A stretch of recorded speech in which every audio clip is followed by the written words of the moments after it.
Hello students, again आपका rise for excellence में स्वागत है। तो आज हम करने वाले हैं साइकोलॉजी। ऑलरेडी हमने साइकोलॉजी के पार्ट्स जो है वो किए हैं, तो आप जाके प्लेलिस्ट चेक करिए, वहां पे अपना रिवीजन कर सकते हैं। और जो मेडिकल के हैं, बायोलॉजी की भी रिवीजन सीरीज जो है वो शुरू की है, तो आप जाके रिवीजन कर सकते हैं। ठीक है, तो आज हम साइकोलॉजी करने वाले हैं। 13-12 क्वेश्चन हम ऑलरेडी कर चुके थे। ठीक है, तो यहाँ पे जल्दी से रिकैप्चुलेशन कर लेते हैं कि हमने क्या क्या पढ़ा था, और जिसने पार्ट नहीं देखा है तो वो जाके देख सकते हैं। तो यहाँ पे मैं टिक नहीं लगाने वाली हूँ, बस बताने वाली हूँ कि हमने क्या क्या पढ़ा था।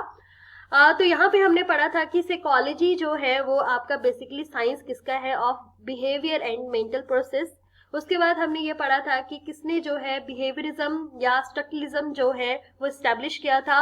अगर हम बिहेवियरिज्म की बात करेंगे तो वो आ जाएगा वॉटसन, और अगर हम स्ट्रक्चरलिज्म के बारे में बात करेंगे तो आ जाएगा वुडेंट। याद रखिएगा इस चीज को। ठीक है, फिर हमने बात की थी कि आपका प्रोसेस जो है वो क्या है, तो रिस्पॉन्स टू स्टिमुलस जो है वो आपका प्रोसेस है यहाँ पे।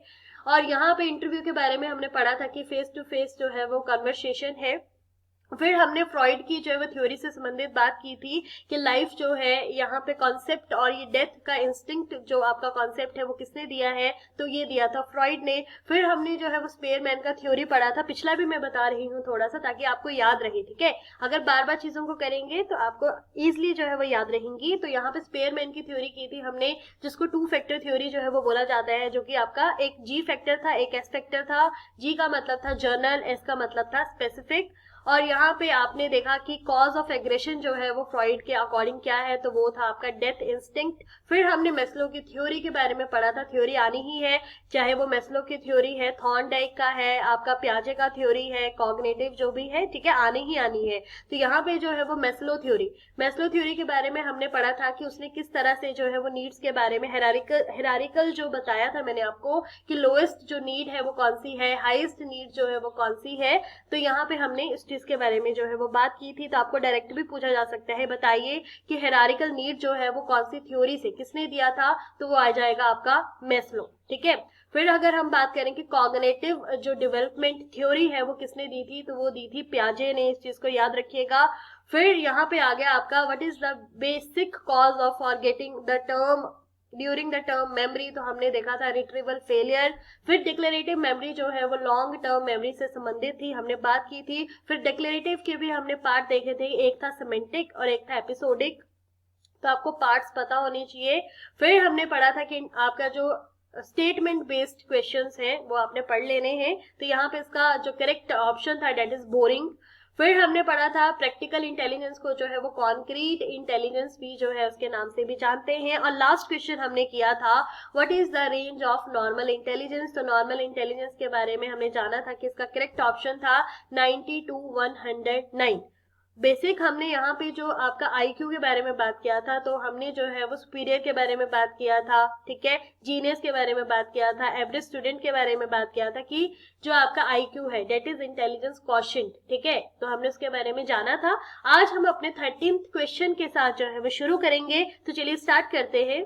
यहाँ पे बोला गया है प्रोग्रेसिव मैट्रिसेस जो है वो डेवलप किसने किया था, तो ये किया था रावेन ने। ठीक है, इस चीज को याद रखिएगा। और साथ में ये है क्या, तो बेसिकली ये जो है वो आपका साइकोलॉजिकल टेस्ट है, याद रखिएगा। और ये डिजाइन किया गया है ताकि which is designed to measure the different mental function such as reasoning हो गया, कॉम्प्रिहेंशन हो गया, जजमेंट हो गया। और यहाँ पे एक और क्वेश्चन पूछा जाता है कि ये जो टेस्ट है वो नॉन वर्बल टेस्ट है या वर्बल टेस्ट है, तो ये आएगा नॉन वर्बल टेस्ट, याद रखिएगा। और ये विजुअल बेस्ड, जिसमें चित्रों को दिखाया जाता है, उससे संबंधित जो है वो इंटेलिजेंस बेस्ड टेस्ट जो है वो उनका किया जाता है। तो इस चीज को आपने याद रखना है। 2-3 चीजें याद रखिएगा कि एक विजुअल बेस्ड है, दूसरा रखिएगा नॉन वर्बल टेस्ट है, और ये याद रखिएगा कि किसने दिया था, रावेन ने दिया था। और ये भी याद रखिएगा कि प्रोग्रेसिव मैट्रिसेस जो है वो डेवलप किसने किया था, तो वो किया था रावेन ने। अगेन आप यहाँ पे देख सकते हैं जी कि यहाँ पे आपको फिर से स्पेयरमैन का ही थ्योरी जो है वो पूछा गया है, तो ये गलत नहीं होना चाहिए। फिर से अगेन पिछले वाले में भी आपको क्वेश्चन पूछा गया था और अभी फिर से थ्योरी आनी ही आनी है। तो यहाँ पे the 2 factor theory of intelligence was propounded bye, किसने दिया था, गलत नहीं होना चाहिए। तो ये है आपका स्पेयरमैन। ठीक है, और आपको ये भी पूछा जा सकता है कि बताइए, अगली बार ये भी पूछा जा सकता है कि 2 फैक्टर थ्योरी ऐसे आएगा ऑप्शन की आपका स्पेयरमैन ने क्या दिया था, तो पता होना चाहिए। तो ऐसे दे सकता है कि मल्टीपल इंटेलिजेंस दिया था उसने, कि आपका ट्रायल एंड एरर दिया था, 2 फैक्टर थ्योरी दिया था, तो आपने क्या टिक लगाना है कि स्पेयरमैन ने जो है वो 2 फैक्टर थ्योरी दिया था। फिर आपको एक क्वेश्चन ऐसे भी पूछा जा सकता है कि बताइए जी फैक्टर जो है वो किसने दिया था, या आपका एस फैक्टर जो है वो किसने दिया था। अभी हमने पढ़ा कि जी जो है वो आपका बताता है जर्नल, और स्पेसिफिक जो बताता है डेट इज एस फैक्टर, ठीक है।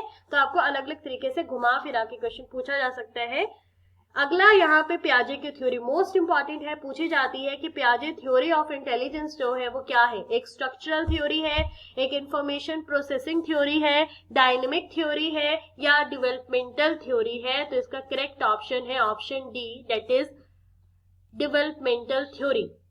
अब डेवलपमेंटल के साथ जो है वो आपको साथ में कॉग्निटिव भी लिखा हो सकता है, तो याद रखिएगा कि ये यहाँ पे किससे संबंधित है, तो ये आपका संबंधित है कॉग्निटिव। याद रखिएगा इस चीज को, ये पूछा जाता है।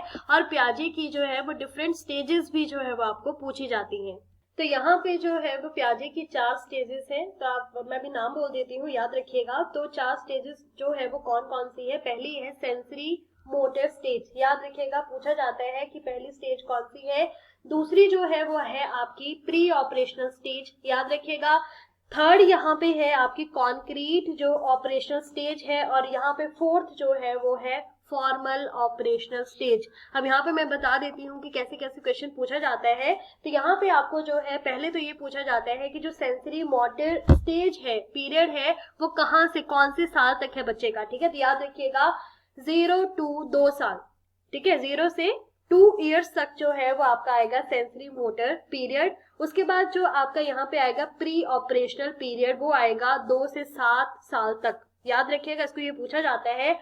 जो आपका कॉन्क्रीट ऑपरेशनल स्टेज है वो आएगा 7 से 12 साल तक, और जो आपका फॉर्मल जो मैं बता रही हूँ last, that is formal operational stage, वो आता है 12 साल से ऊपर। याद रखिए 12 साल और उसके ऊपर वाले, ठीक है। तो इस चीज को आपने याद रखना है। फिर आपको ये भी पूछा जा सकता है, इंपॉर्टेंट कीवर्ड्स जो है वो आपको पूछे जा सकते हैं अकॉर्डिंग टू पियाजे जो है उसने क्या क्या बात जो है वो की थी, और कॉग्निशन से जो है वो संबंधित है, ये बार बार पूछा जाता है। पियाजे का जो है वो कहना क्या था, पियाजे का जो है वो कहना था कि जो चिल्ड्रन है वो अपनी डिफरेंट स्टेजेस से जो है वो पास होता है, ठीक है। जैसे आपका बर्थ है, बर्थ से लेके आपका एडोलसेंट पीरियड जो है वो आ गया। फिर वो बोलता है कि धीरे धीरे जो है उसका फिजिकल मेचुरेशन जो है वो होता है, मेच्योर होता है फिजिकली, और साथ में जो है वो एक्सपीरियंस भी जो है वो करता रहता है। और जो आपका एज टू एज जो है वो आपका बच्चा जो है एक्सपीरियंस करता है, तो वो क्या क्या बोल रहा है कि विदाउट सच एक्सपीरियंसेस टीचर, जो यहाँ पे चिल्ड्रन है, ठीक है।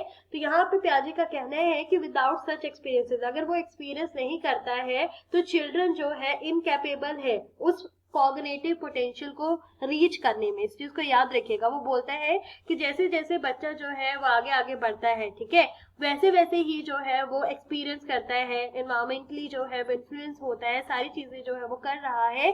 तो इससे जो है फिजिकल डेवलपमेंट तो हो रहा है, उस तरह से उसका मेंटल डेवलपमेंट, कॉग्निटिव किससे संबंधित है, बेसिकली इंटेलेक्ट, किस तरह से वो थिंक कर रहा है, मेंटल एबिलिटी से जो है वो संबंधित है, ठीक है, एप्टीट्यूड से संबंधित है। इस चीज को जो है वो आपने याद रखना है, आपको पूछा जा सकता है। और स्टेजेस में जो है वो इसके बेसिक कॉन्सेप्ट है, याद रखिएगा, ठीक है। जैसे आपका स्कीमा है, पूछा जाता है कि स्कीम क्या है, स्कीमा क्या है, या यहाँ पे ऑपरेशन क्या है, अडेप्टेशन क्या है, असिमिलेशन क्या है, अकोमोडेशन क्या है, तो ये आपको चीज पता होनी चाहिए। और ये भी यहाँ पे क्वेश्चन आ सकता है कि बताइए कि असिमिलेशन, अकोमोडेशन, अडेप्टेशन, स्कीमा, इसके बारे में किसने बात की थी। तो इसके बारे में जो बात की थी वो किसने की थी, पियाजे ने की थी। इस चीज को जो है वो आपने याद रखना है। फिर यहाँ पे अगले क्वेश्चन जो आपको पूछा गया है वो पूछा गया है कि द वर्ड पर्सोना जो है वो किससे संबंधित है।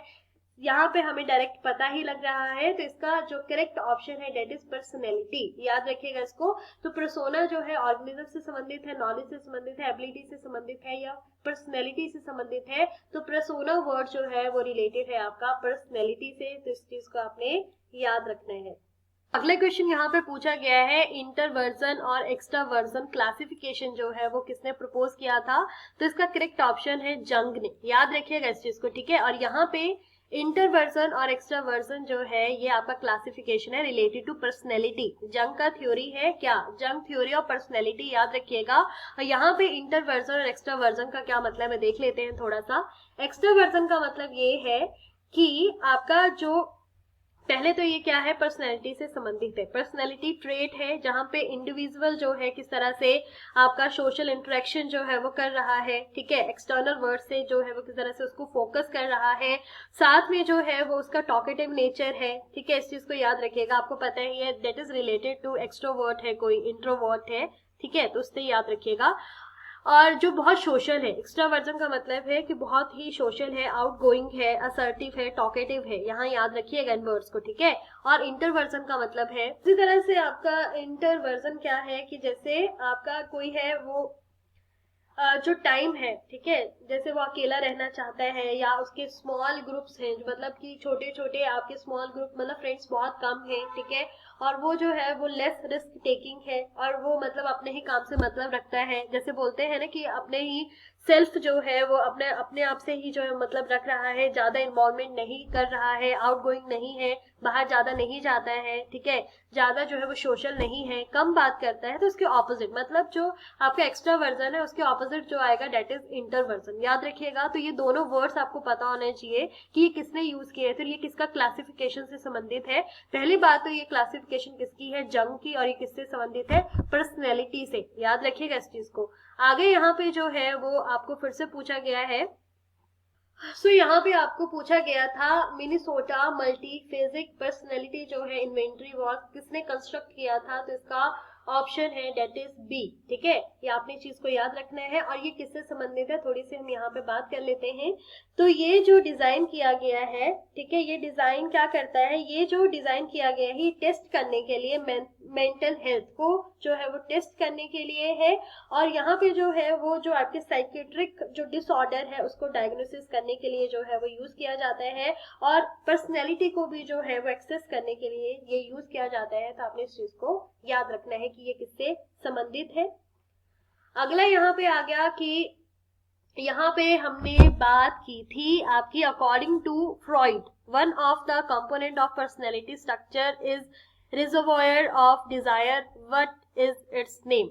तो यहाँ पे पूछा गया है कि फ्रॉइड के अनुसार जो है वो कौन सा कंपोनेंट है पर्सनैलिटी स्ट्रक्चर से संबंधित जो कि डिजायर्स का, रिजर्वॉयर का क्या मतलब है, भंडार है, ठीक है, तो उसका नाम क्या है, तो उसका नाम है ईड, याद रखिएगा। हमने क्या बात किया था, एक था आपका ईड, दूसरे कौन कौन से कॉन्सेप्ट दिया था, एक था आपका ईगो, एक था आपका सुपर ईगो, तो इन चीज को जो है वो आपने याद रखना है, ठीक है। उसके बाद जो है वो यहाँ पे आपका आ गया, हमने पहले भी पढ़ा था थमेटिक एप्रिसिएशन टेस्ट जो है वो किसने दिया था, तो वो दिया था मूरे एंड मॉर्गन ने, याद रखिएगा इस चीज को, ठीक है। उसके बाद जो है वो हमने क्रिएटिव थिंकर्स के बारे में पढ़ा था कि क्रिएटिव स्टूडेंट्स जो है वो कन्वर्जेंट थिंकर्स हैं कि डाइवर्जेंट थिंकर्स हैं, तो हमने पढ़ा था कि जो क्रिएटिव स्टूडेंट है वो होते हैं डाइवर्जेंट थिंकर्स। यहाँ पे आप देख सकते हैं कि जो मैंने आपको पहले क्वेश्चन पेपर करवाया था प्रीवियस, वहां पे भी सेम ही क्वेश्चन पूछे गए हैं, ठीक है, तो आपको ये थमेटिक भी पूछा गया था और साथ में क्रिएटिव स्टूडेंट्स भी पूछा गया था। तो वो क्या होते हैं, डाइवर्जेंट जो है वो थिंकर्स होते हैं जो एक प्रॉब्लम का सोल्यूशन जो है वो ढूंढते हैं, ठीक है, एक से ज्यादा सोल्यूशन जो है वो ढूंढते हैं कि ये भी सोल्यूशन हो सकता है, ये भी सोल्यूशन हो सकता है। बट जो क्रिएटिव जो आपके यहाँ पे स्टूडेंट है वो डाइवर्जेंट, और कन्वर्जेंट का मतलब है जो एक सोल्यूशन बेस्ट ढूंढता है कि अच्छा एक जो प्रॉब्लम है उसका बेस्ट सोल्यूशन जो है वो क्या हो सकता है, वो आ जाएगा कन्वर्जेंट के अंदर, ठीक है, याद रखिएगा इस चीज को। और यहाँ पे जो है वो आ जाएगा आपका कंडीशनल रिफ्लेक्शन एक्शन जो है वो किससे संबंधित है, तो ये हमने पढ़ा था। कंडीशनल जो आपका थ्योरी था वो किससे संबंधित है, तो ये आपका स्किनर है, कोहलर है, पेवलव है, ये थॉर्नडाइक है। तो ये जो आपका संबंधित था वो किससे संबंधित था, तो ये था आपका संबंधित पेवलव से, हमने पढ़ा भी था। और इसको जो है वो क्लासिकल कंडीशनिंग के नाम से भी जानते हैं, याद रखिएगा। अगली बार आपको ये भी पूछा जा सकता है कि क्लासिकल कंडीशनिंग जो है वो किसने दिया था, तो वो दिया था पेवलव ने। फिर हमने कोहलर के बारे में पढ़ा था, इनसाइट थ्योरी जो है वो उसने दी थी, ठीक है। फिर हमने यहाँ पे थॉर्नडाइक के बारे में पढ़ा था कि ऐसा बॉन्ड थ्योरी जो है वो किसने दी थी, ठीक है, तो आपने इन चीजों को याद रखना है। फिर आपका यहाँ पे adolescence is a period of great strain storm, ये किसने बोला था, तो यहाँ पे इसका करेक्ट ऑप्शन है। तो ये आपको अगेन जो है रेपिटेटिव क्वेश्चन पूछा गया है, तो ये है आपके स्टेनले हॉल ने जो है वो ये चीज बोली थी। फिर उसके बाद जो है साइकोएनालिटिक थ्योरी हमने पढ़ा था, फ्रॉइड ने जो है वो दी थी। इंट्रोस्पेक्शन मेथड के बारे में भी हमने जाना था कि जो संबंधित है सेल्फ से रिलेटेड, ठीक है। और यहाँ पे कोहलर ने, लास्ट क्वेश्चन है आपका कि कोहलर ने जो है वो क्या डेवलप किया था, तो कोहलर ने डेवलप किया था इनसाइट थ्योरी। तो यहाँ पे आप देख सकते हैं कि आपको बार बार क्वेश्चन पूछे गए हैं, तो आपने इन सब का क्वेश्चन का रिवीजन